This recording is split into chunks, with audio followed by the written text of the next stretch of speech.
Assalamualaikum warahmatullahi wabarakatuh. Perkenalkan, nama saya Dea Panisa Nurpojatun dari kelas 1A Pendidikan Biologi dengan NIM 12120600022. Di sini saya akan menjelaskan tentang revolusi industri. Adapun judulnya itu dampak revolusi industri terhadap lingkungan.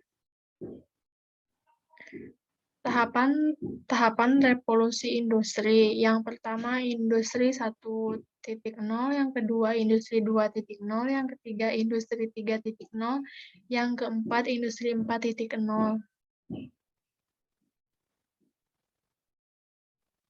Adapun pengertian dari industri yaitu globalisasi telah memasuki era baru yang bernama revolusi industri 4.0 oleh Klaus Schwab 2016 melalui The Fourth Industrial Revolution menyatakan bahwa dunia telah mengalami 4 tahapan revolusi. 1. Revolusi industri 1.0 terjadi pada abad ke-18 melalui penemuan mesin uap sehingga memungkinkan barang diproduksi secara massal. Yang kedua, revolusi industri 2.0 terjadi pada abad ke-19 sampai 20 melalui penggunaan listrik yang membuat biaya produksi menjadi murah. Yang ketiga, revolusi industri 3.0 terjadi sekitar tahun 1970-an melalui penggunaan komputerisasi. Yang keempat, revolusi industri 4.0 terjadi sekitar tahun 2010 melalui rekayasa inteligensia dan Internet of Things sebagai tulang punggung pergerakan konektivitas manusia dan mesin. Adapun pengertian lingkungan di sini yaitu lingkungan merupakan anugerah yang diberikan oleh Allah Subhanahu wa taala kepada seluruh makhluk ciptaannya untuk dimanfaatkan secara baik yang memengaruhi perkembangan kehidupan manusia baik secara langsung ataupun tidak langsung. Lingkungan memiliki arti yang penting bagi manusia. Adanya lingkungan fisik dapat digunakan manusia sebagai pemenuhan kebutuhan materialnya, lingkungan biologi sebagai pemenuhan kebutuhan jasmani, dan lingkungan sosial sebagai pemenuhan kebutuhan spiritualnya. Lingkungan juga dipandang sebagai tempat beradanya manusia melakukan segala aktivitas sehari-hari. Adapun dampak revolusi industri yaitu industri 1.0. Pada awalnya peralatan kerja memiliki ketergantungan terhadap tenaga kerja manusia atau SDM dan juga makhluk hidup lain seperti hewan yang kemudian dapat digantikan dengan mesin uap yang diimplementasikan ke dalam sektor transportasi.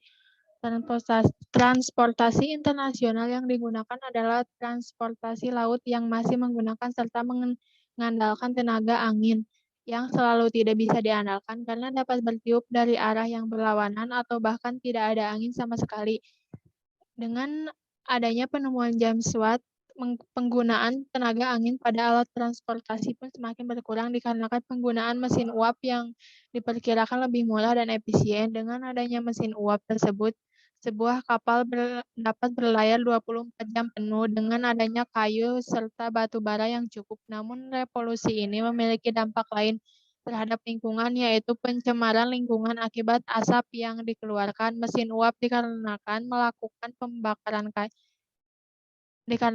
proses pembakaran kayu serta batu bara yang menyebabkan polusi udara serta munculnya limbah pabrik akibat penggunaan mesin uap tersebut dalam proses produksi. Yang kedua yaitu revolusi industri 2.0.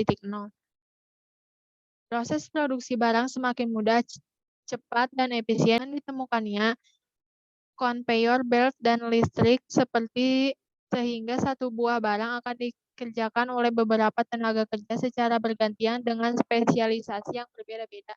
Namun, pabrik yang semakin banyak mengakibatkan bertambahnya industri yang menyebabkan pencemaran air, tanah, dan udara, munculnya daerah kumuh yang merupakan daerah tempat tinggal para pekerja pabrik dan kondisi lingkungan yang memburuk.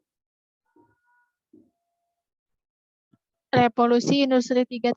Dampak revolusi ini dikenal sebagai era revolusi digital di mana proses yang terkait waktu dan ruang tidak lagi memiliki jarak karena mengusung proses secara real-time, sedangkan pada praktiknya industri adalah dengan diterapkannya sistem otomatisasi pada proses produksi berbasis komputer atau IT. dan elektronik, di mana hal tersebut telah berhasil pada mengurangi biaya produksi yang dikeluarkan. Namun kita sebagai masyarakat yang berada di lingkungan yang kurang mengetahui tentang IT sangat berdampak lain yang diakibatkannya adalah terjadinya pengurangan tenaga kerja manusia sehingga menambah pengangguran. Dan yang terakhir yaitu revolusi industri 4.0.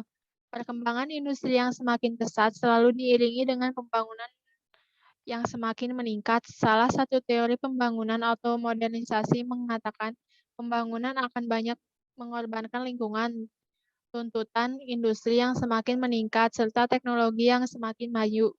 Banyak membuat kerusakan lingkungan akibat dari eksploitasi sumber daya alam yang berlebihan.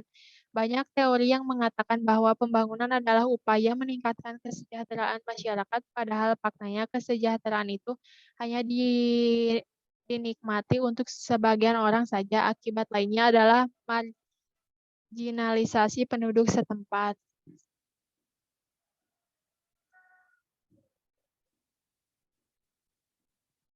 Adapun kesimpulannya yaitu lingkungan hidup adalah tempat di mana manusia memenuhi kebutuhannya dan tentu harus dilakukan perlindungan terhadap lingkungan tersebut.